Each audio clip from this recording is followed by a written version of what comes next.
الحمد للہ رب العالمین والصلاة والسلام علی سید المرسلین اما بعد فاعوذ باللہ من الشیطان الرجیم بسم اللہ الرحمن الرحیم الصلاة والسلام علیک یا رسول اللہ وعلی آلک واصحابک یا حبیب اللہ الصلاة والسلام علیک یا نبی اللہ وعلی آلک واصحابک یا نور اللہ۔ اچھی اچھی نیتوں کے ساتھ جلوہ فرما ہوں کہ حدیث پاک کا مفہوم ہے نیت المؤمن خیر من عملہ، مسلمان کی نیت اس کے عمل سے بہتر ہے۔ اور اس ضمن میں دو مدنی پھول عرض کرتا ہوں۔ پہلا یہ کہ بغیر اچھی نیت کے کسی بھی عمل خیر کا ثواب نہیں ملتا، بغیر اچھی نیت کے۔ اور دوسرا یہ کہ جتنی نیتیں زیادہ ہوں گی اتنا ثواب بھی زیادہ ملے گا۔ جیسے ماشاء اللہ عز و جل آج آپ تشریف فرما ہیں، ہم یہ نیت کرتے ہیں کہ اللہ تبارک و تعالی عز و جل کی رضا پانے کے لیے حاضر ہوئے ہیں، یہ بنیادی نیت ہے۔ اللہ کی رضا کے حصول کے لیے آنا، یہی سب سے بڑی نیت، سب سے بنیادی نیت ہے۔ پھر علم دین کی محفل میں حاضر ہونا، یہ زبردست نیت بنتی ہے۔ اچھی اچھی باتیں توجہ کے ساتھ سنوں گا، یہ نیت بنتی ہے۔ اسے سن کر انشاءاللہ عز و جل اس پر عمل کی کوشش کروں گا، یہ نیت بنتی ہے۔ عمل کرنے کے ساتھ ساتھ اسے دوسروں تک پہنچاؤں گا، یہ بہت اچھی نیت بنتی ہے۔ گھر جاتے ہی انشاءاللہ عز و جل موقع کی مناسبت سے یہی اچھی اچھی باتیں اپنے گھر والوں کو، اپنی فیملی کو، بالخصوص اپنے بچوں کو انشاءاللہ عز و جل سکھاؤں گا، یہ بہترین نیت بنتی ہے۔ تو جس قدر نیتیں زیادہ، اسی قدر انشاءاللہ عز و جل ثواب بھی زیادہ ملے گا۔ نبی برحق رسول رحمت شفیع امت صلی اللہ تعالی علیہ وسلم پر درود و سلام پڑھنے کی بے حد برکت ہے۔ چنانچہ ایک حدیث پاک آپ کی خدمت پہ عرض کرتا ہوں۔ ارشاد ہوا کہ جسے یہ پسند ہو کہ اللہ عز و جل کی بارگاہ میں پیش ہوتے وقت اللہ عز و جل اس سے راضی ہو، تو اسے چاہیے کہ وہ مجھ پر کثرت کے ساتھ درود شریف پڑھے۔ ابھی کون نہ چاہے گا اللہ تبارک و تعالی عز و جل کی رضا، اور یہ کہ رب کریم جل مجدہ کی جناب میں جب حاضری ہو اور اللہ اس سے راضی ہو۔ بتاؤ، مقصد زندگی یہی ہے، منشائے زندگی یہ، مقصود زندگی یہ ہے۔ تو کیا کرنا چاہیے؟ اپنے آقا، اپنے مولا، اپنے ملجا، اپنے ماوا، اپنے ہادی، اپنے مہدی، اپنے مرشد، اپنے مرسل صلی اللہ تعالی علیہ وسلم کی جناب پاک میں کثرت کے ساتھ درود پڑھنا چاہیے۔ علماء نے کثرت کے ساتھ درود پڑھنے کی مختلف تعداد کتابوں میں لکھی ہیں، اور ایک بزرگ علیہ رحمت الرحمن نے لکھا کہ جو کم از کم 313 دفعہ درود شریف پڑھے تو اسے کثرت سے درود پڑھنے والوں میں شامل کیا جائے گا۔ اور 313 ٹائم درود پاک پڑھنا کیا مشکل امر ہے۔ صلی اللہ علیہ وسلم اگر اسے ہی پڑھ لیا جائے تو کم و بیش 12 منٹ میں آسانی کے ساتھ ہم الحمدللہ رب العالمین اس عمل کو کر سکتے ہیں۔ اللہم صلی علی محمد وعلی آل محمد وبارک وسلم پڑھ لیا جائے تو 15 منٹ لگ جائیں گے۔ سب سے مجرب درود پاک ہے جو ہم نماز میں پڑھتے ہیں، جسے ہم کہتے ہیں درود ابراہیم شریف، اور کوئی یہ 313 مرتبہ پڑھنے کا عادی ہو جائے پھر تو انشاءاللہ وارے ہی نیارے ہو جائیں۔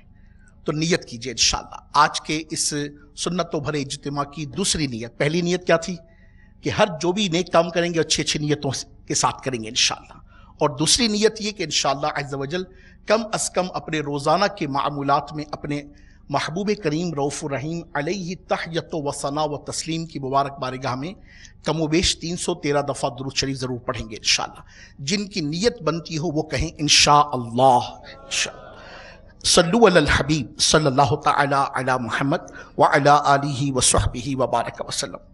آج جس عنوان پر میں آج آپ کی خدمت میں چند معروضات پیش کروں گا، نبی برحق رسول رحمت صلی اللہ علیہ وبارک وسلم کی ایک حدیث آپ کی خدمت میں لے کر حاضر ہوا۔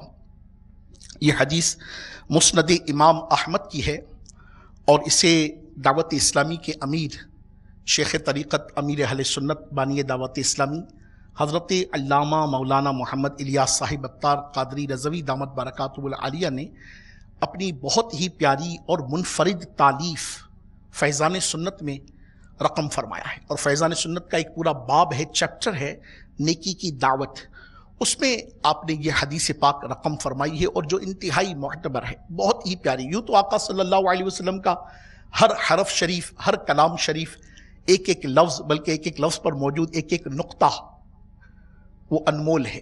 آقا سے بڑھ کر کس کا کلام ہوگا؟ مگر یقیناً حضور سید دو عالم صلی اللہ علیہ وسلم کے ارشادات پاک میں کئی فرامین تو ایسے ہیں کہ لگتا ہے کہ اللہ اکبر کبیرہ، کیا بات آقا نے کہی ہے.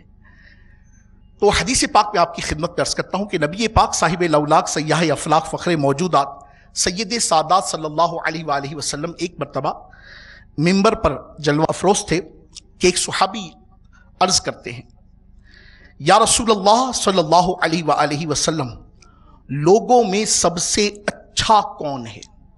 لوگوں میں سب سے اچھا کون ہے؟ ہو از دا بیسٹ؟ ہمارے نزدیک بھی کچھ معیار ہوں گے، کیفیات ہوں گی. کسی کو تعلیم کے میدان میں، کسی کو تجربے کے میدان میں، کسی کو تحقیق کے میدان میں مختلف جہتیں ہوتی ہیں، اور ہر کوئی شخص اپنی اپنی جہت میں کوئی بیسٹ پلیئر ہوتا ہے، کوئی بیسٹ سائنٹسٹ ہوتا ہے، کوئی بیسٹ ڈاکٹر ہوتا ہے، کوئی بیسٹ انجینئر ہوتا ہے، کوئی بیسٹ بزنس مین ہوتا ہے. نبی پاک صلی اللہ علیہ وسلم کی جناب میں بھی سوال کیا گیا، یا رسول اللہ صلی اللہ علیہ وسلم رہنمائی فرمائیے کہ لوگوں میں سب سے اچھا کون ہے؟ اور بہترین آدمی کی خصوصیات اس عنوان سے اس حدیث کو تعبیر کیا گیا ہے. ہر شخص کے ذہن میں اپنی بہتری کے، اپنے مناسب ہونے کے، اپنے اچھے ہونے کے کچھ معیارات بنے ہوئے ہیں، مگر قربان جاؤں رحمت عالم نور مجسم شاہ بنی آدم صلی اللہ علیہ وآلہ وسلم کے، جو کہ یقیناً اللہ کے محبوب ہیں، نبی آخر الزماں ہیں، اور آقا کریم صلی اللہ علیہ وبارک وسلم کی مبارک زبان سے نکلا ہوا ہر لفظ حق، حق اور حق ہے. تو جو حضور سید دو عالم صلی اللہ علیہ وسلم کی جناب میں بیسٹ ہے، سرکار کی نظر میں بیسٹ ہے، اس پر تو دوسری رائے ہی کیا قائم کی جا سکتی ہے. نبی پاک صلی اللہ علیہ وبارک وسلم نے 4 اوصاف ارشاد فرمائے ہیں، 4 وصف، 4 خصوصیات ہیں بہترین شخص کی. نمبر 1، آقا کریم صلی اللہ علیہ وسلم نے ارشاد فرمایا، لوگوں میں وہ شخص سب سے اچھا ہے جو کثرت سے قرآن کریم کی تلاوت کرے. کیا کرے؟ کثرت سے قرآن کریم کی تلاوت کرے. نمبر 2، زیادہ متقی ہو. کیا ہو؟ زیادہ متقی ہو. نمبر 3، سب سے زیادہ صلہ رحمی کرنے والا ہو، اپنے رشتہ داروں کے ساتھ اچھا برتاؤ کرنے والا. اور نمبر 4، نیکی کی دعوت دینے والا اور برائی سے منع کرنے والا. یہ 4 اوصاف رسالت مآب صاحب لولاک سیاح افلاق فخر موجودات صلی اللہ علیہ وبارک وسلم نے بیسٹ پرسنالٹی کے بیان فرمائے ہیں. نمبر 1 کیا؟ کثرت سے تلاوت قرآن کرنے والا. نمبر 2، زیادہ متقی. نمبر 3، اپنے رشتہ داروں کے ساتھ صلہ رحمی کرنے والا. اور نمبر 4، نیکی کی دعوت دینے والا اور برائی سے منع کرنے والا. اللہ تبارک و تعالی عز و جل آپ سب کے درجے بلند فرمائے. ان 4 خصوصیات کے آئینے میں ہم سب اپنا اپنا جائزہ لینے کی سعی کریں گے کہ ہم کہاں کھڑے ہیں یا خدا نہ خواستہ کہیں پڑے ہیں. اگر کھڑے ہیں تو اللہ کا شکر ہے، اور خدا نہ خواستہ اس معاملے میں کہیں پڑے ہیں تو آج سے انشاءاللہ ایک نئے عزم کے ساتھ، ایک نئے حوصلے کے ساتھ، ایک نئی ترکیب کے ساتھ انشاءاللہ عز و جل اپنے آپ کو اس کیٹیگری میں کہ جو نبی پاک صاحب لولاک صلی اللہ علیہ وبارک وسلم نے ارشاد فرمائیے بیسٹ بننے کی سعی کریں گے. چونکہ حقیقی بات تو یہی ہے نا کہ جو اللہ و رسول کی جناب میں بیسٹ ہے وہی بیسٹ ہے، جو اللہ و رسول کی جناب میں بہترین ہے وہی بہترین ہے. ایک تقاضا میرا اور آپ کا ہے، اور ایک اللہ و رسول عز و جل و صلی اللہ علیہ وسلم کی جناب سے جو تقاضا آیا ہے انڈرسٹوڈ ہے، اس کی تو کوئی مثل ہی نہیں ہے. پہلا جو مدنی پھول ہے کثرت کے ساتھ تلاوت قرآن کرنا. یہ کتنا بڑا وصف ہے اللہ تبارک و تعالیٰ کے میٹھے محبوب دانائے غیوب صلی اللہ علیہ وبارک وسلم پر نازل ہونے والی یہ عظیم کتاب، یہ کس قدر میٹھی ہے، کس قدر پیاری ہے. اور اس قرآن سے محبت، یہ کیسی محبت ہی نہیں، محبوب ترین چیز ہے. آئیے میں اس ضمن میں آپ کی کچھ خدمت میں عرض کرتا ہوں. حضرت سیدنا عبداللہ بن مسعود رضی اللہ تعالی عنہ فرماتے ہیں کہ جسے یہ جاننا پسند ہو کہ اللہ عز و جل اور اس کے رسول صلی اللہ علیہ وسلم سے محبت کرتا ہے، یعنی تم دیکھنا چاہو کہ یہ شخص اللہ و رسول سے محبت کرتا ہے، تو کیا فرمایا کہ وہ دیکھے کہ اگر وہ قرآن سے محبت کرتا ہے، اور قرآن سے محبت کیا ہے کہ اگر اس کی تلاوت کرتا ہے اور اس پر عمل کرتا ہے تو وہ اللہ عز و جل اور اس کے رسول پاک صلی اللہ علیہ وسلم سے بھی محبت کرتا ہے۔ اللہ و رسول سے محبت کی دلیل کیا ہے کہ وہ قرآن سے محبت کرتا ہو، اور قرآن سے محبت کی دلیل کیا ہے؟ کیا ارشاد ہوا کہ وہ اسے پڑھتا ہو اور اس پر عمل کرتا ہو۔ سیدنا سہل بن عبداللہ رحمۃ اللہ تعالی علیہ فرماتے ہیں اللہ سے محبت کی علامت قرآن سے محبت کرنا ہے، قرآن سے محبت کی علامت نبی پاک صلی اللہ علیہ وسلم سے محبت کرنا ہے، اور نبی کریم صلی اللہ علیہ وسلم سے محبت کی علامت سنت یعنی آپ صلی اللہ علیہ وسلم کی احادیث اور احوال سے محبت کرنا ہے، اور سنت سے محبت کی علامت آخرت سے محبت کرنا ہے، اور آخرت سے محبت کی علامت دنیا سے بغض رکھنا ہے، اور دنیا سے بغض کی علامت یہ ہے کہ اس سے بقدر ضرورت لیا جائے اور اتنی مقدار میں لیا جائے جو تجھے آخرت تک پہنچا دے۔ یہ ہے اللہ رسول عز و جل و صلی اللہ تعالی علیہ وآلہ وسلم سے محبت کی علامت۔ جامع العلوم والحکم یہ ایک بڑی پیاری اور بہترین کتاب ہے، اس کتاب میں یہ بات رقم ہے، اور یہ یقیناً ماشاء اللہ عز و جل ہر ایک اللہ کے بندے کو اور مصطفیٰ کی امتی کو بھائے گی۔ وہ کتاب، اس کتاب میں لکھا ہوا ہے کہ محبت کرنے والوں کے نزدیک، توجہ کیجئے گا، بڑا پیارا جملہ ہے، کہتے ہیں کہ محبت کرنے والوں کے نزدیک کوئی چیز محبوب کے کلام سے زیادہ شیریں اور لذیذ نہیں ہوتی۔ دوبارہ سنیے گا اور اس کی لذت کو محسوس کیجئے گا۔ کہتے ہیں کہ محبت کرنے والوں کے نزدیک کوئی چیز محبوب کے کلام سے زیادہ شیریں اور لذیذ نہیں ہوتی، اور محبوب کا کلام ان کے دلوں کے لیے کیف و سرور کا باعث ہوتا ہے، اور یہی ان کے مقصود و مطلوب کی انتہا ہوتی ہے۔ اے میرے میٹھے میٹھے اسلامی بھائیوں، دیکھا آپ نے کہ قرآن کریم سے محبت کرنا کتنی اہمیت کا حامل ہے، کہ قرآن سے محبت کو اللہ و رسول کی محبت کی علامت قرار دیا گیا ہے، اور قرآن پاک سے محبت کی علامت اس کی تلاوت کے ساتھ ساتھ اس پر عمل کرنا بھی ہے۔ میں اسی قرآن کریم کی ایک آیت مبارکہ آپ کی خدمت میں اسی قرآن کریم کی تلاوت کے تعلق سے عرض کرتا ہوں، سنیے گا اور جھومیے گا کہ اللہ رب العالمین عز و جل نے اسی مبارک کلام میں اس کے پڑھنے کی جو ہمیں تلقین ارشاد فرمائی ہے، اس کی جو تعریف ارشاد فرمائی ہے وہ کیا ہے۔ چنانچہ اللہ تبارک و تعالی عز و جل سورۃ الفاطر آیت نمبر 29 میں ارشاد فرماتا ہے، ترجمہ کنز ایمان، بے شک وہ جو اللہ تبارک و تعالی کی کتاب پڑھتے ہیں اور نماز قائم رکھتے اور ہمارے دیے سے کچھ ہماری راہ میں خرچ کرتے ہیں، پوشیدہ اور ظاہر، وہ ایسی تجارت کے امیدوار ہیں جس میں ہرگز نقصان نہیں۔ جو اللہ کی کتاب پڑھتے ہیں اور نماز قائم رکھتے اور ہمارے دیے سے کچھ ہماری راہ میں خرچ کرتے ہیں، پوشیدہ اور ظاہر، وہ ایسی تجارت کے امیدوار ہیں جن میں ہرگز نقصان نہیں۔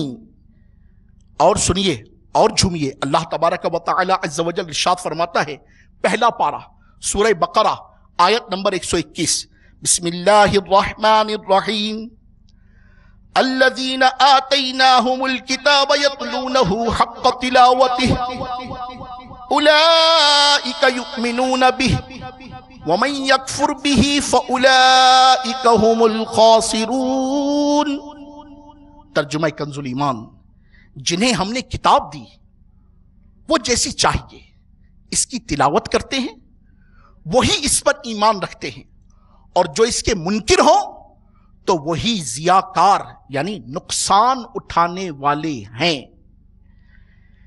اے میرے میٹھے میٹھے اسلامی بھائیو، اللہ تبارک و تعالی عز و جل آپ کو دنیا اور آخرت کی برکت عطا فرمائے۔ ان دو آیتوں کے تحت تفسیر صراط الجنان میں بڑے پیارے مدنی پھول لکھے، ان میں سے کچھ عرض کرتا ہوں۔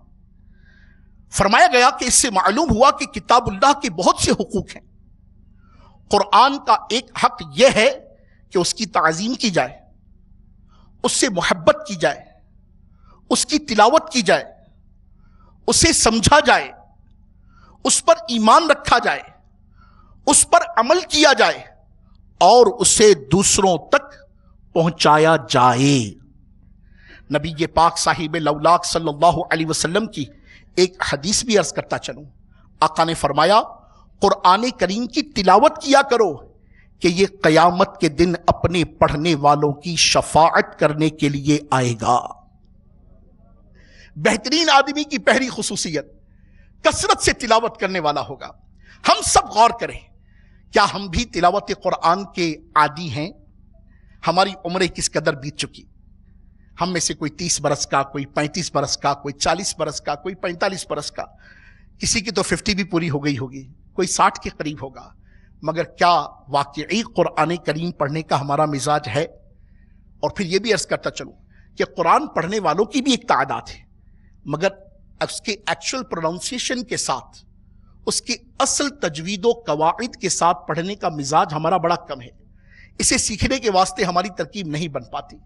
تو الحمدللہ رب العالمین، نمبر 1 اپنے ذہن میں یہ بات پیدا کرنا کہ مجھے حضور سید دو عالم صلی اللہ علیہ وسلم کی اس حدیث کی روشنی میں بہترین شخص بننا ہے، اور آقا کریم نے کثرت سے تلاوت کی پہلی مدنی جو ترکیب ارشاد فرمائی ہے، انشاءاللہ عز و جل اس پر میں پورا اترنے کی صحیح کروں گا۔ نیت بنتی ہے انشاءاللہ، جس کی نیت بنتی ہو وہ کہے انشاءاللہ، اور اس کے لیے تھوڑی سی ہمت۔ جن کو ماشاءاللہ عز و جل صحیح تجوید اور قاعدے سے قرآن کریم پڑھنا آتا ہے، 100 کروڑ مرحبا، اس سے اچھی تو کوئی بات ہو ہی نہیں سکتی۔ اور اگر نہیں آتا تو کس کا انتظار ہے؟ کس کا؟ آپ غور کیجئے، ہمت کیجئے۔ دنیا بھر کے ہم فن سیکھتے ہیں، مہارتیں سیکھتے ہیں، دنیا بھر کی ترکیبیں ہم سیکھتے ہیں، دنیا کا علم بھی سیکھتے ہیں، دنیا کی نہ جانے کون سے معاملات کو ہم سر کرنے کی کوشش کرتے ہیں، مگر کیا بنیادی طور پر قرآن کریم بھی نہیں آنا چاہیے ہمیں؟ اس پر ذرا غور کیجئے۔ تو میں نیت کرتا ہوں، آپ بھی نیت کیجئے انشاءاللہ عز و جل۔ نمبر 1 کثرت سے انشاءاللہ قرآن کریم کی تلاوت کریں گے۔ پھر قرآن کریم کی تلاوت کے لیے اگر اس پہ کمزوری ہے تو دیکھیں، کون بتائے گا جو کام مجھے نہیں آتا یا اچھا آتا ہے، مگر اس کو ایگزام کرنے والا کوئی تو ہوگا، کوئی تو دیکھنے والا ہوگا کہ واقعی مجھے قرآن کریم صحیح پڑھنا آتا ہے نہیں آتا، تو میں کسی ماہر قاری صاحب کی خدمت تو اختیار کروں، کسی ماہر قاری صاحب کی خدمات تو حاصل کروں۔ انہیں ایک دفعہ قرآن کریم سنانے میں کیا حرج ہے؟ آتا ہوگا تو مرحبا، نہیں آتا ہوگا تو کم از کم خدا نہ خواستہ غلط پڑھنے سے تو محفوظ ہو جاؤں گا۔ تو بہترین آدمی کی جو پہلی خصوصیت ہے، اسے اختیار کرنے کے حوالے سے انشاءاللہ عز و جل ہم سب نیت کر لیں، ٹھیک ہے؟ آگے بڑھیے۔ رسول رحمت صلی اللہ تعالی علیہ وسلم نے بہترین آدمی کی دوسری خصوصیت جو ارشاد فرمائی وہ کیا تھی؟ زیادہ متقی ہو۔ کیا ہو؟ زیادہ متقی ہو۔ یہ تقوی ہے کیا؟ تقوی کا نام تو بڑا ہم سنتے ہیں، متقی ہونا بھی بڑا ہم سنتے ہیں، اور یقیناً اللہ تبارک و تعالیٰ توفیق دے تو تقوی حاصل کرنے کی آرزو بھی یقیناً بے چین دلوں میں پنپتی ہوگی۔ یہ تقوی آخر ہے کیا؟ آئیے میں آپ کی خدمت میں امام غزالی رحمۃ اللہ تعالی علیہ، جو کہ ماشاء اللہ عز و جل بہترین سائنٹسٹ اور بہترین فلاسفر آف اسلام ہیں، 5ویں صدی ہجری کے بہترین بزرگوں میں سے ہیں، اور سیدنا امام محمد غزالی رحمۃ اللہ تعالی علیہ کی فلاسفی، اسلام کے وہ پہلے فلسفی ہیں ماشاء اللہ عز و جل، تصوف کی بنیاد رکھنے والی ہستی ہیں، اور ان کا تو علم ماشاء اللہ عز و جل۔ آپ اپنی کتاب میں تقوی کی تعریف کیا ارشاد فرماتے ہیں؟ آپ ارشاد فرماتے ہیں قرآن مجید میں تقوی کا اطلاق 3 معنی پر کیا گیا ہے۔ آپ کے نزدیک قرآن کریم کے احکامات کی روشنی میں تقوی 3 چیزوں کو کہا جاتا ہے، توجہ چاہوں گا۔ نمبر 1 ڈر اور خوف، کہ اللہ تبارک و تعالیٰ کا ڈر ہو اور اس کا خوف۔ نمبر 2 طاعت و عبادت، کہ انسان اللہ تبارک و تعالیٰ کی اطاعت اختیار کرے اور اس کی عبادت میں یکسوئی اختیار کرے۔ اور نمبر 3 دل کو گناہوں سے پاک رکھنا، اور تقوی کا یہ حقیقی معنی ہے۔ بہرحال اللہ عز و جل کے احکامات کی بجا آوری اور ممنوعات سے روگردانی کر کے اس کی ناراضی و عذاب سے بچنے کا نام تقوی ہے، اور حقیقی تقوی یہ ہے کہ تیرا پروردگار، بڑی زبردست بات ہے اور بہترین جملہ ہے، توجہ چاہوں گا آپ سب کی، تیرا پروردگار تجھے وہاں نہ دیکھے جہاں جانے سے اس نے تجھے روکا ہے، اور اس مقام سے غیر حاضر نہ پائے جہاں حاضر ہونے کا اس نے تجھے حکم دیا ہے۔ زبردست تعریف ارشاد فرما دی ہے۔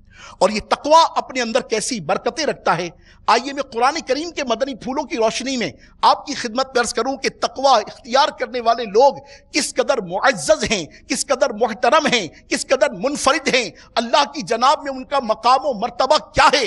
سنیے اور جھومیے کہ جو تقوی اختیار کرتا ہے اسے تنگ دستی سے نجات دی جاتی ہے، اور وہاں سے رزق عطا کیا جاتا ہے جہاں اس کا گمان نہ ہو۔ چنانچہ اللہ تبارک و تعالی عز و جل 28ویں پارے میں سورہ طلاق میں آیت نمبر 2 اور 3 میں ارشاد فرماتا ہے، ترجمہ کنز الایمان، اور جو اللہ تبارک و تعالی سے ڈرے اللہ تبارک و تعالی اس کے لیے نجات کی راہ نکال دے گا اور اسے وہاں سے روزی دے گا جہاں اس کا گمان نہ ہو۔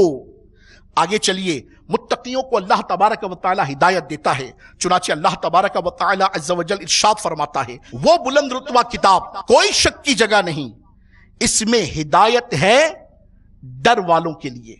تو اللہ تبارک و تعالی متقیوں کو تنگ دستی سے نجات دیتا ہے، متقیوں کو ہدایت کی راہ پر چلاتا ہے، متقیوں کو علم سے نوازتا ہے۔ سنیے، خود ارشاد فرماتا ہے، پارہ 3 سورہ بقرہ آیت نمبر 282، اور اللہ سے ڈرو اور اللہ تمہیں سکھاتا ہے۔ متقی تنگ دستی سے بچتا ہے، متقی ہدایت پاتا ہے، متقی کو اللہ تبارک و تعالی علم عطا فرماتا ہے۔ آگے سنیے، اہل تقوی کو حق و باطل کے درمیان فرق کرنے کی قوت عطا کی جاتی ہے، ان کی خطائیں مٹا دی جاتی ہیں اور گناہ بخش دیے جاتے ہیں۔ چنانچہ اللہ تبارک و تعالی عز و جل ارشاد فرماتا ہے، ان تتقوا اللہ یجعل لکم فرقانا ویکفر عنکم سیئاتکم ویغفر لکم، اور اگر اللہ سے ڈرو گے تو تمہیں وہ دے گا جس سے حق کو باطل سے جدا کر لو، اور تمہاری برائیاں اتار دے گا اور تمہیں بخش دے گا۔ متقی تنگ دستی سے نجات پاتا ہے، متقی ہدایت پاتا ہے، متقی کو علم دیا جاتا ہے، متقی کی مغفرت کر دی جاتی ہے۔ سنیے، اللہ تبارک و تعالی عز و جل متقیوں کو اپنی ولایت عطا فرماتا ہے، چنانچہ ارشاد ہوتا ہے، واللہ ولی المتقین، اور ڈر والوں کا دوست اللہ۔ ڈر والوں کا دوست کون ہے؟ اللہ۔ آگے سنیے اور جھومیے، اللہ تبارک و تعالی عز و جل آپ کو اس کی برکتیں عطا فرمائے اور آپ کے صدقے یہ نعمت مجھے بھی میسر آئے۔ متقیوں کو اللہ تبارک و تعالی کا قرب نصیب ہوتا ہے، چنانچہ اللہ تبارک و تعالی ارشاد فرماتا ہے سورہ بقرہ آیت نمبر 194، وَاعْلَمُوا أَنَّ اللَّهَ مَعَ الْمُتَّقِينَ، اور جان رکھو کہ اللہ عز و جل ڈر والوں کے ساتھ ہے۔ توجہ فرماتے جائیے، تنگ دستی متقیوں سے دور ہوگی، ہدایت متقیوں کو ملے گی، علم متقیوں کو حاصل ہوگا، مغفرت متقیوں کو دی جائے گی، قرب الہی متقیوں کو حاصل ہوگا، ولایت متقیوں کو حاصل ہوگی۔ پھر چلیے، متقین کے لیے اللہ تبارک و تعالی عز و جل جہنم سے نجات عطا فرماتا ہے، چنانچہ ارشاد ہوتا ہے پارہ 16 سورہ مریم آیت نمبر 72، پھر ہم ڈر والوں کو بچا لیں گے۔ متقیوں سے جنت کا وعدہ ہے، احوال اس جنت کا جس کا وعدہ پرہیزگاروں سے ہے۔ ان للمتقین عند ربهم جنات النعیم، بے شک ڈر والوں کے لیے ان کے رب کے پاس چین کے باغ ہیں۔ سنتے جائیے خدا کی قسم اور جھومتے جائیے کہ اللہ تبارک و تعالی عز و جل تقوی اختیار کرنے والوں کو کیسی کیسی برکات سے نوازتا ہے۔ مثل برف جس طرح آپ نے دیکھا ہوگا نا، کیسے ٹپ ٹپ ٹپ پانی کا قطرہ گرتا چلا جا رہا ہے، اسی طرح زندگی بھی گزرتی چلی جا رہی ہے۔ اور اگر واقعی میں اور آپ اپنے آپ کو بہترین خصوصیات کا حامل نہ بنا سکے، مومن کامل نہ بنا سکے، تو محرومی کہیں خدا نہ خواستہ ہمارا مقدر نہ بن جائے۔ بہترین آدمی کی 4 خصوصیات، پہلی خصوصیت کیا تھی یاد ہے آپ کو؟ کثرت سے تلاوت کرنے والا۔ دوسری خصوصیت یاد ہے آپ کو کیا تھی؟ زیادہ متقی ہو۔ اب آئیے تیسری خصوصیت کی طرف۔ تیسری خصوصیت کیا تھی یاد ہے آپ کو؟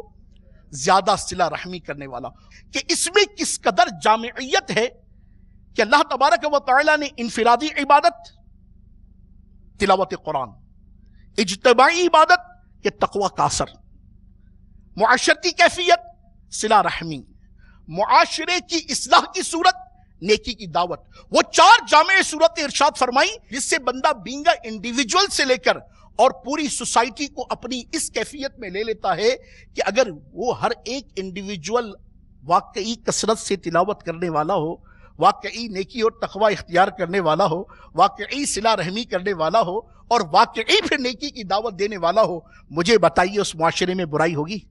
مجھے بتائیے اس معاشرے میں بدامنی ہوگی؟ مجھے بتائیے اس معاشرے میں بے چینی ہوگی؟ مجھے بتائیے اس معاشرے میں بے قراری ہوگی؟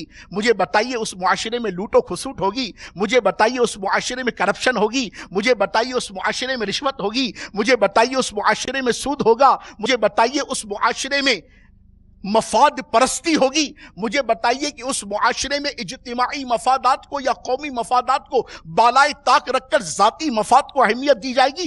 آپ غور کرتے چلے جائیے یہ حدیث اپنے اندر کس قدر جامعیت رکھتی ہے، اپنی اصلاح کے مدنی پھولوں کے ساتھ ساتھ کس طرح پورے معاشرے کی کیفیت کو لے کر لیے ہوئے ہے کہ اپنوں کو ترقی ملنا ہے صلہ رحمی۔ اللہ اکبر کبیرہ، یہ صلہ رحمی کتنی بڑی نعمت ہے۔ آج آدمی کچھ بن جاتا ہے تو سب سے پہلے اپنوں کو چھوڑتا ہے، سب سے پہلے کس کو چھوڑتا ہے؟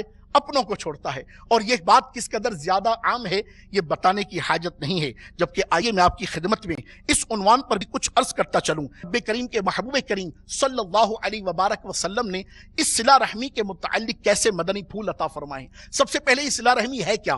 میں اس کی کچھ ڈیفینیشن عرض کرتا ہوں۔ چنانچہ صلہ رحمی کیا ہے؟ صلہ کے لغوی معنی ہیں کسی بھی قسم کی بھلائی اور احسان کرنا۔ اس کے معنی کیا ہے؟ کسی بھی قسم کی بھلائی اور احسان کرنا۔ اور بالخصوص چونکہ صلہ رحمی کی بات ہو رہی ہے تو رحم سے مراد کیا ہے؟ قرابت جس کو کہتے ہیں اور رشتہ داری۔ بہار شریعت میں ہے کہ صلہ رحمی کے معنی یہ بنتے ہیں کہ رشتے کو جوڑنا ہے، رشتے والوں کے ساتھ نیکی اور سلوک یعنی بھلائی کرنا ہے۔ صدر الشریعہ بدر الطریقہ حضرت علامہ مولانا مفتی محمد امجد علی اعظمی رحمت اللہ تعالی علیہ فرماتے ہیں ساری امت کا اس بات پر اتفاق ہے کہ صلہ رحم واجب ہے۔ کیا ہے؟ It's a compulsory according to شریعہ۔ صلہ رحم کرنا کیا ہے؟ واجب ہے۔ اور قاطع رحم حرام کا مرتکب ہوتا ہے۔ قطع رحمی کرنا یہ حرام ہے۔ اللہ تبارک و تعالی عز و جل نے قرآن کریم میں اس کی تاکید فرمائی ہے، اور اللہ تبارک و تعالی کے محبوب کریم صلی اللہ علیہ وبارک وسلم نے بھی اس کے متعلق احکامات ارشاد فرمائے ہیں۔ بس میں آپ کی خدمت میں قرآن کریم سے ایک مدنی پھول عرض کرتا ہوں۔ پارہ 4 سورہ نساء آیت نمبر 1، بسم اللہ الرحمن الرحیم، واتقوا اللہ الذی تساءلون بہ والارحام ان اللہ کان علیکم رقیبا۔ ترجمہ کنز الایمان، اور اللہ سے ڈرو، وہی تقوی، اور اللہ سے ڈرو جس کے نام پر مانگتے ہو، مانگتے ہی اللہ کے نام پر، اور رشتوں کا لحاظ رکھو، بے شک اللہ ہر وقت تمہیں دیکھ رہا ہے۔ مفسر شہیر حکیم الامت مفتی احمد یار خان رحمت اللہ تعالی علیہ اس آیت کریمہ کے تحت تفسیر میں ارشاد فرماتے ہیں مسلمانوں پر جیسے نماز، روزہ، حج، زکوٰۃ وغیرہ ضروری ہے، ایسے ہی قرابت داروں کے حق ادا کرنا بھی نہایت ضروری ہے۔ مزید ارشاد فرماتے ہیں اپنے عزیزوں قریبوں پر اچھا سلوک بہت ہی مفید ہے، دنیا میں بھی اور آخرت میں بھی، اس سے زندگی، موت، آخرت سب سنبھل جاتی ہے۔ اللہ تبارک و تعالی عز و جل کے میٹھے محبوب دانائے غیوب صلی اللہ علیہ وبارک وسلم کی خدمت میں اس صلہ رحمی کی کس قدر اہمیت تھی کہ میں آپ کی خدمت میں اس حوالے سے فقط ایک بات عرض کرتا ہوں کہ ایک مرتبہ ایک صحابی رسول کی خدمت میں مجمع حاضر تھا، آپ بیان فرما رہے تھے۔ بیان کی کیفیت ایسی تھی کہ آپ نے فوراً ارشاد فرمایا بیان کے دوران، تم میں سے جو قاطع رحم ہے وہ اٹھ کر چلا جائے۔ سڈنلی جیسے ابھی بیان ہو رہا ہے، آپ نے ارشاد فرمایا تم میں جو قاطع رحم اٹھ کر چلا جائے. بڑی حیرت کی بات، صحابی رسول ہیں، لوگ بیان کے لیے حاضر ہیں، آپ کی خدمت واعظ کی صورتیں ہیں، لوگ نصیحتیں لینے کے لیے موجود ہیں، اور ایسے میں آپ کا یہ فرما دینا کہ جو قاطع رحم اٹھ کر چلا جائے. روایتوں میں آتا ہے وہاں ایک نوجوان موجود تھا، وہ اٹھ کر چل پڑا اور سیدھا اپنی پھوپھی کے پاس گیا اور پھوپھی جان سے معافی مانگی. میں حدیث کا خلاصہ آپ کی خدمت میں عرض کر رہا ہوں، دامن وقت میں گنجائش کم ہے اس اعتبار سے. پھوپھو جان نے شفقت فرمائی، شفقت دی، پیار کیا اور کہا بیٹے یہ تو بہت اچھی بات کہ تم آ گئے، مگر یہ تو بتاؤ کہ تمہیں اچانک سوجھا کیسے؟ اتنا عرصہ بھی تو تم نہ آئے، تمہیں سوجھا کیسے؟ کہا وہ میں صحابی رسول کی خدمت میں حاضر تھا، مجمع تھا، ہم سب بیٹھے تھے، ایک دم حضرت نے اعلان فرمایا کہ جو قاطع رحم اٹھ کے چلا جائے. مجھے بڑی شرم آئی، میں اٹھ کر چلا آیا. کہا میں نے تو تمہیں معاف کیا، جاؤ تو صحیح، ان صحابی رسول سے پوچھو تو صحیح کہ آخر ایسی کیا بات تھی کہ آپ نے انتظار بھی نہ فرمایا، مجھے بیٹھنے بھی نہ دیا، مجھے حدیث سننے بھی نہ دی، مجھے درس کی بات سننے بھی نہ دی، مجھے نصیحت کی بات سننے بھی نہ دی، مجھے واعظ کی بات سننے بھی نہ دی، اور میں اٹھ کر چل پڑا. اس طرح الحمدللہ میں معافی مانگ کر تو آ گیا. آپ فرماتے ہاں میرے کو سمجھ میں آئی. میں دوڑ کر دوبارہ صحابی رسول کی خدمت پہ حاضر ہوا. میں نے عرض کیا کہ اللہ کے محبوب صلی اللہ علیہ وسلم کے میٹھے صحابی، آپ نے اجتماع میں اعلان فرمایا، آپ کا حکم سنتے ہی میں دوڑ پڑا، پھوپھی جان سے معافی مانگی. ارشاد تو فرمائی اٹھایا کیوں تھا؟ ارشاد فرماتے کہ میں نے رسول مقبول بی بی آمینہ کے پھول صلی اللہ علیہ وبارک وسلم کی مجلس میں سنا. آقا کریم صلی اللہ علیہ وسلم نے ارشاد فرمایا، جس کا مفہوم میں سمری آف حدیث آپ کی خدمت پیش کر رہا ہوں، کہ آقا کریم صلی اللہ علیہ وسلم نے ارشاد فرمایا کہ جس قوم میں قاطع رحم موجود ہوتا ہے، جس قوم میں قاطع رحم موجود ہوتا ہے وہاں پر رحمت داخل نہیں ہوتی. چھوٹی چھوٹی باتوں پر سگے بھائی سے، سگی بہنوں سے، بھتیجوں سے، بھانجوں سے، پھپھیوں سے، خالاؤں سے، یہاں تک کہ محروم ایسے کہ امی سے، بابا سے جدا ہو جاتے. ایسے بھی لوگ ہوتے ہیں جو اپنے جگر کے ٹکڑے بیٹے سے، بیٹی سے جدائی گوارا کر لیتے ہیں، نہیں بات کرتے، آگ کر دیتے ہیں. ہر دوسرے دن اخبار میں پورا ایک پیج آتا ہوگا، آگ کر دیا، فلاں نے فلاں کو آگ کر دیا، فلاں نے فلاں کو. اس کی کوئی شریعت میں اجازت نہیں. ہاؤ کین پاسبل کہ جس کو اللہ تبارک و تعالیٰ نے خون کا رشتہ عطا فرمایا وہ آگ کیسے ہو گیا؟ آپ کی طبیعت آپ کے مزاج کے مطابق نہ ہوا تو آگ. اس کی کوئی اجازت نہیں، اس کی کوئی حیثیت نہیں. مگر یہ میرا موضوع نہیں، ہم آگے چلتے ہیں کہ قطعی رحمی کس قدر ناپسندیدہ ہے کہ اللہ تبارک و تعالیٰ کے محبوب کریم صلی اللہ علیہ وبارک وسلم نے اس پر بہت تنبیہ ارشاد فرمائی ہے. اور صلہ رحمی کرنا یہ کس قدر بابرکت ہے، اس پر بھی ایک حدیث عرض کرتا ہوں. آقا کریم صلی اللہ علیہ وبارک وسلم نے ارشاد فرمایا کہ تم میں کا جو شخص یہ چاہے، توجہ کیجئے گا اور آپ کے انٹرسٹ کی بات ہے، آقا فرماتے ہیں صلی اللہ علیہ وسلم، جو یہ چاہے کہ اس کے رزق میں وسعت دی جائے. اندازہ فرمائیے گا میرے محترم اسلامی بھائیوں، اور یہ اسلام جو ضابطہ اخلاق دے رہا ہے، یہ اسلام جس کی جامعیت پر آپ غور کیجئے گا کہ اسلام فقط چند عبادات کا نام نہیں ہے. اب مجھے بتائیے کہ میں اپنی امی سے ملوں، اپنے بابا سے ملوں، اپنی بہنا سے ملوں، اپنے بھیا سے ملوں، اپنے چاچو سے ملوں، اپنے ماموں سے ملوں، اپنی پھوپھی سے ملوں، اپنی خالہ سے ملوں، اس سے اسلام کا کیا جا رہا ہے؟ مگر قربان جاؤں رحمت عالم نور مجسم شاہ بنی آدم صلی اللہ علیہ وسلم کی کامل تعلیمات کے ایسا پیارا دین اللہ کے محبوب نے عطا فرمایا، جوڑ دیا. خدا کی قسم کیسے ایک دوسرے کے ساتھ ہمیں کنیکٹ کر دیا. ارشاد فرمایا جو چاہے کہ اس کے رزق میں وسعت دی جائے اور اس کی موت میں دیر کی جائے، یعنی اس کی عمر میں اضافہ ہو، تو اسے کیا چاہیے کہ وہ اپنے رشتہ داروں کے ساتھ صلہ رحمی کرے. کمال ہو گیا نا، کمال ہو گیا. ہم چاہتے ہیں کہ ہماری عمر میں اضافہ ہو، ہم چاہتے ہیں کہ ہمارے رزق میں وسعت ہو. مجھے بتائیے ہمیں کا کون سا شخص بھائی جو نہ چاہے گا؟ اپنی عمر میں اضافہ کون نہیں چاہتا؟ اور اپنے رزق میں برکت کون نہیں چاہتا؟ بینک بیلنس بڑھ جائے، جائیداد بن جائے، پراپرٹی بن جائے، یہ بڑھ جائے، وہ بڑھ جائے، کون سی ڈیل چل رہی ہے، کون سا بزنس ہونا چاہیے، کون سی پراپرٹی مہنگی ہو رہی، کون سا سودا ہونے والا ہے. ہماری تو رجحان ہی سارا یہ ہے. مگر قربان جاؤں رحمت عالم صلی اللہ علیہ وسلم کی تعلیمات کے، تم میں کا جو شخص چاہتا ہے کہ اس کے رزق میں وسعت ہو اور اس کی عمر میں اضافہ ہو، تو وہ کیا کرے؟ اپنے رشتہ داروں کے ساتھ کیا کرے؟ صلہ رحمی کرے. اپنے رشتہ داروں کے ساتھ کیا کرے؟ صلہ رحمی کرے. اور ہمارے ہاں یہ عمومی طور پر مزاج بڑا عجیب ہو گیا ہے. خاندانی جو کیفیات تھیں ان میں بتدریج کمی آتی ہی چلی جا رہی ہے، اور بدقسمتی سے آج آپ دیکھتے چلے آ رہے ہیں اولڈ ہاؤسز کا قیام بھی اب ہمارے بھی معاشرے میں جنم لینا شروع ہو گیا ہے. یعنی اولاد ایسی بھی ہو سکتی ہے کہ جس ماں نے اسے اپنے سینے کا خون پلا پلا کے پالا پوسا ہے، جس باپ نے اپنا پیٹ کاٹ کاٹ کر اسے بڑا کیا ہے، اسے پڑھایا ہے، لکھایا ہے، اس کیفیت کا حامل بنایا ہے، آج وہ سوسائٹی میں کسی سٹیٹس کا مالک ہے، کسی سٹینڈرڈ کا مالک ہے، اس کی عزت ہے، وقار ہے، وہ ڈاکٹر ہے، وہ انجینئر ہے، وہ پائلٹ ہے، وہ پروفیشنل ہے، وہ اسپیشلسٹ ہے، سب کچھ ہے، مگر نہیں ہے تو اپنے ماں باپ کا فرما بردار نہیں ہے. وہ دیکھتا ہے کہ اس کی ماں کا کھانسی کرنا، اس کے باپ کا کھو کرنا اب اسے برا لگتا ہے. ہائے، آپ غور کیجئے، جبکہ اسلام نے الحمدللہ انہی والدین کے قربان جاؤ رحمت عالم علیہ السلام کی شان کریمی کے. اور حدیث پاک کی مجھے ایک کڑی یاد آ گئی. مصطفیٰ کریم رؤوف الرحیم صلی اللہ علیہ وسلم ایک مرتبہ ممبر پر چڑھ رہے تھے. آخری بات اس عنوان پر عرض کروں، مصطفیٰ کریم علیہ السلام ایک دفعہ ممبر پر چڑھ رہے تھے. آقا نے فرمایا آمین. صحابہ کو حیرت ہوئی، یا رسول اللہ خلاف توقع واقعہ ہوا، ہم نے کبھی ایسا نہ دیکھا. آپ ممبر پر چڑھے، آپ نے فرمایا آمین. ایسا کیا ہوا؟ کہا میرے قریب جبرائیل تھے، انہوں نے دعا کی. وہ 3 دعائیں ہیں، موقع نہیں صرف ایک دعا عرض کرتا ہوں.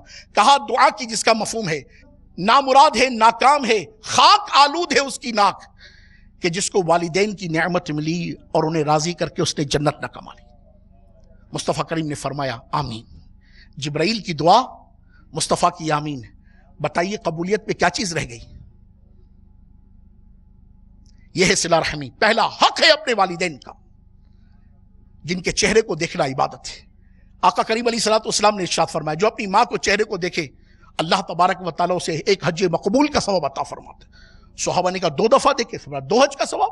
3 دفعہ دیکھے، کہا 3 حج کا ثواب. 4 دفعہ دیکھے، کہا 4 حج کا ثواب. یا رسول اللہ میری ماں تو میرے گھر میں رہتی ہے، میں تو بار بار دیکھوں گا. تو مصطفیٰ کریم نے فرمایا اللہ کی رحمت میں کیا کمی ہے؟ وہ نہ کہ تیرے کرم سے اے کریم ہمیں کون سی شے ملی نہیں، ارے جھولی ہی اپنی تنگ ہے، تیرے یہاں کمی نہیں. تو یہ تیسرا وصف تھا بہترین آدمی کا. یاد رہے گا آپ کو، آپ میرے ساتھ ساتھ چل رہے ہیں نا. پہلا وصف کیا تھا؟ تلاوت قرآن کی کثرت. دوسرا وصف کیا تھا؟ زیادہ متقی ہونا. تیسرا وصف کیا تھا؟ صلہ رحمی کرنا. اور اب چوتھے وصف کی بات آ گئی. وہ چوتھا وصف کیا ہے؟ نیکی کی دعوت دینا اور برائی سے منع کرنا. اللہ تبارک و تعالی عز و جل میٹھے محبوب دانائے غیوب صلی اللہ علیہ وبارک وسلم کے صدقے ہمیں اس صورتحال کا بھی حامل بنا دے. چنانچہ خود قرآن کریم میں رب کریم جل مجدہ اس نیکی کی دعوت دینے اور برائی سے منع کرنے کے تعلق سے کیا ارشاد فرماتا ہے؟ سورہ آل عمران پارہ نمبر 4 آیت نمبر 104 میں ارشاد ہوتا ہے، ترجمہ کنز الایمان، اور تم میں ایک گروہ ایسا ہونا چاہیے، تم میں ایک گروہ ایسا ہونا چاہیے. کیسا؟ کہ بھلائی کی طرف بلائیں اور اچھی بات کا حکم دیں اور بری سے منع کریں، اور یہی لوگ مراد کو پہنچیں. یہ قرآن ارشاد فرماتا ہے. کیا ارشاد فرماتا ہے؟ کہ تم میں ایک گروہ ایسا ہونا چاہیے. کیسا ہونا چاہیے؟ کیا کرے وہ؟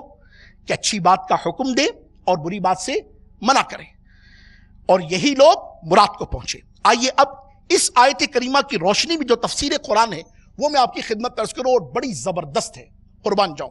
ارشاد ہوتا ہے مفسر شہیر حکیم الامت حضرت مفتی احمد یار خان علیہ رحمت اللہ الحنان تفسیر نعیمی میں اس آیت کریمہ کے تحت فرماتے ہیں، اے مسلمانوں، تم سب کو ایک ایسا گروہ ہونا چاہیے، یا ایسی تنظیم بنو، یا ایسی تنظیم بن کر رہو جو تمام ٹیڑھے یعنی بگڑے ہوئے لوگوں کو خیر یعنی نیکی کی دعوت دے، کافروں کو ایمان کی، فاسقوں کو تقوی کی، غافلوں کو بیداری کی، جاہلوں کو علم و معرفت کی، خشک مزاجوں کو لذت عشق کی، سونے والوں کو بیداری کی، اچھی باتوں، اچھے عقیدوں، اچھے عملوں کا زبانی، قلمی، عملی قوت سے، نرمی سے، اور حاکم اپنے محکوم کو گرمی سے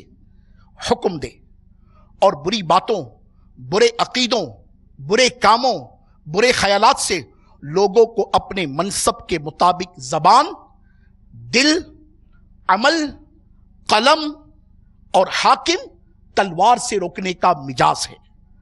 فرماتے سارے مسلمان مبلغ ہیں. کیا ہیں سارے مسلمان؟ کیا ہیں سارے؟ بولیے کیا ہے سارے مسلمان؟ سارے مسلمان مبلغ ہیں. سب پر ہی فرض ہے کہ لوگوں کو اچھی باتوں کا حکم دیں اور بری باتوں سے منع کریں. کہ اسلام میں تبلیغ بڑی اہم عبادت ہے کہ تمام عبادتوں کا فائدہ خود اپنے کو ہوتا ہے مگر تبلیغ کا فائدہ دوسروں کو بھی پہنچتا ہے. اللہ اللہ میٹھے میٹھے اسلامی بھائیوں، ہر مسلمان اپنی اپنی جگہ پر مبلغ ہے، خواہ وہ کسی بھی شعبے سے تعلق رکھتا ہو، یعنی وہ عالم ہو یا امام مسجد، پیر ہو یا مرید، تاجر ہو یا ملازم، افسر ہو یا مزدور، حاکم ہو یا محکوم. الغرض جہاں جہاں وہ رہتا ہو، کام کاج کرتا ہو، اپنی صلاحیت کے مطابق اپنے گرد و پیش کے ماحول کو سنتوں کے سانچے میں ڈھالنے کے لیے کوشاں رہے اور نیکی کی دعوت کا مدنی کام جاری رکھیے. قربان جاؤں، کیا فضیلت ہے نیکی کی دعوت دینے کی. اس ضمن میں آپ کی خدمت ایک حدیث عرض کرتا ہوں جسے حجت الاسلام امام محمد غزالی رحمۃ اللہ تعالی علیہ نے نقل فرمایا ہے. آپ اپنی کتاب، بہترین کتاب مکاشفۃ القلوب، اس میں ارشاد فرماتے ہیں کہ ایک بار حضرت سیدنا موسیٰ کلیم اللہ علی نبینا و علیہ الصلوۃ والسلام نے بارگاہ خداوندی عز و جل میں عرض کی، اے میرے پروردگار، جو اپنے بھائی کو نیکی کا حکم کرے، جو اپنے بھائی کو نیکی کا حکم کرے اور برائی سے روکے، اس کی جزا کیا ہے؟ ارشاد ہوا، اللہ تعالیٰ ارشاد فرماتا ہے، میں اس کے ہر کلمے کے بدلے میں ایک سال کی عبادت کا ثواب لکھتا ہوں. ایک کلمہ، اس پر اللہ ہمیں کیا دیتا ہے؟ 1 سال کی مقبول عبادت کا ثواب لکھتا ہوں اور اسے جہنم کی سزا دینے میں مجھے حیا آتی ہے. اے میرے میٹھے میٹھے اسلامی بھائیوں، اللہ تبارک و تعالی عز و جل ہم سب کو یہ نیکی کی دعوت دینے کی توفیق عطا فرمائے. آئیے میں آپ کو ایک اور حدیث سناؤں، سنیے اور جھومیے. میرے آقا فرماتے ہیں، جو شخص میری امت تک کوئی اسلامی بات پہنچائے، میری امت تک کیا کرے؟ کوئی اسلامی بات پہنچائے تاکہ اس سے سنت قائم کی جائے یا اس سے بد مذہبی دور کی جائے تو وہ جنتی ہے. آقا کریم علیہ الصلوۃ والسلام نے اسے جنتی ارشاد فرمایا. ایک اور مقام پر سرکار علیہ الصلوۃ والسلام نے دعا ارشاد فرمائی. دعائے مصطفیٰ صلی اللہ علیہ وآلہ وسلم ہے کہ اللہ تبارک و تعالی اس کو تر و تازہ رکھے جو میری حدیث کو سنے، یاد رکھے اور دوسروں تک پہنچائے. اے میرے میٹھے میٹھے اسلامی بھائیوں، میں آپ سب کی توجہ اس امر سے چاہوں گا کہ آج غیر مسلموں کی مذموم تحریکیں، ان کی مشنریز دنیا میں ہر جگہ اپنے مذہب کی سالمیت، اس کی بقا بلکہ ارتقاء یعنی ترقی کے لیے سرگرم عمل ہے. مگر افسوس، دنیا کی محبت میں مست مسلمان کو دنیا کے دھندوں ہی سے فرصت نہیں. افسوس، 100 کروڑ افسوس. شیخ کامل شیخ طریقت امیر اہل سنت دامت برکاتہم العالیہ اپنی کتاب نیکی کی دعوت میں اس درد کا اظہار فرماتے ہیں. وہ درد میں اب آپ کی طرف بڑھاتا ہوں. امیر اہل سنت فرماتے ہیں، مگر افسوس، دنیا کی محبت میں مست مسلمان کو دنیا کے دھندوں ہی سے فرصت نہیں. افسوس، 100 کروڑ افسوس، اس دور کے مسلمانوں کی اکثریت نے فقط کھاؤ پیو اور جان بناؤ کو ہی گویا مقصد حیات سمجھ رکھا ہے. دوسروں کو قرآن و سنت کی تلقین، نماز و سنت کی تلقین کی کس کو پڑی ہے؟ بلکہ ان کے پاس تو آخرت کی بھلائی پانے کے لیے اتنا وقت بھی نہیں جو اطمینان سے نماز ہی پڑھ سکے. اور وہ درد برا دل کہاں سے لائیں جو سنت کی محبت سے لبریز ہو. بس ہر وقت دنیا ہی کی بہتریوں کا تصور ہے. یاد رکھیے، نیکی کی دعوت دینا اور برائی سے منع کرنا انتہائی اہم کام ہے. اگر اس سے غفلت اور بے توجہی برتی گئی تو نیک اعمال میں کمزوری اور سستی پیدا ہو جائے گی، گمراہی پھیلے گی، جہالت کا دورہ ہوگا. نیکی کی دعوت دینے کی اہمیت کا اندازہ اس بات سے لگائیے کہ حضرت سیدنا ابو درداء رضی اللہ تعالی عنہ سے روایت ہے کہ تم نیکی کا حکم دیتے رہنا اور برائی سے روکتے رہنا، ورنہ تم پر ظالم بادشاہ مسلط کر دیا جائے گا جو تمہارے چھوٹوں پر رحم نہیں کرے گا، اور تمہارے نیک لوگ دعا کریں گے مگر ان کی دعائیں قبول نہیں ہوں گی. وہ معافی مانگیں گے مگر ان کو معافی نہیں ملے گی. اے میرے میٹھے میٹھے اسلامی بھائیوں، معلوم ہوا کہ دعاؤں کے قبول نہ ہونے کا ایک سبب نیکی کی دعوت کے اہم ترین فریضے کو ترک ترک کر دینا بھی ہے۔ فی زمانہ ایک تعداد ہے جو دعائیں قبول نہ ہونے کا رونا روتی ہے اور اللہ تبارک و تعالیٰ کی بارگاہ میں شکوہ و شکایت کرتی نظر آتی ہے۔ اللہ تبارک و تعالیٰ عز و جل میٹھے محبوب صلی اللہ علیہ وبارک وسلم کے صدقے ہمیں نیکی کی دعوت دینے والا بنائے۔ نیکی کی دعوت دینا اور برائی سے منع کرنا بہت عظیم فریضہ ہے۔ قرآن پاک میں تو ایسے لوگوں کی تعریف اور انہیں فلاح و بہبود کی خوشخبری سنائی گئی ہے، اور متعدد احادیث کریمہ میں بھی ان کے لیے بشارتیں بیان کی گئی ہیں۔ چنانچہ نیکی کی دعوت کا جذبہ بڑھانے کے لیے ایک حدیث آپ کی خدمت میں عرض کرتا ہوں۔ آقا فرماتے ہیں اپنے بھائی سے مسکرا کر ملنا، توجہ کیجئے گا، اپنے بھائی سے مسکرا کر ملنا تمہارے لیے کیا ہے؟ صدقہ ہے، اور نیکی کی دعوت دینا اور برائی سے منع کرنا بھی صدقہ ہے۔ اللہ تبارک و تعالی میٹھے محبوب صلی اللہ علیہ وبارک وسلم کے صدقے ہم سب کو نیکی کی دعوت دینے والا بنائے اور برائیوں سے منع کرنے والا بنائے۔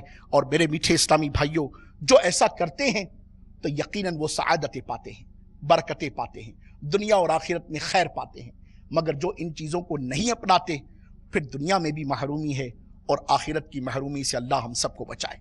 اللہ تبارک و تعالی عز و جل میٹھے محبوب صلی اللہ علیہ وبارک وسلم کے صدقے ہم سب کو ان بہترین خصوصیات کا حامل بنائے اور ہم سب کو مومن کامل بنائے۔ اور اس کے لیے الحمدللہ رب العالمین، یقیناً جس طرح آج ماشاءاللہ عز و جل تھوڑی دیر کے لیے ہم جمع ہوئے تو یہ کچھ نیکی کی دعوت دینے کی مجھے سعادت حاصل ہوئی اور آپ کو نیکی کی دعوت سننے کا شرف حاصل ہوا۔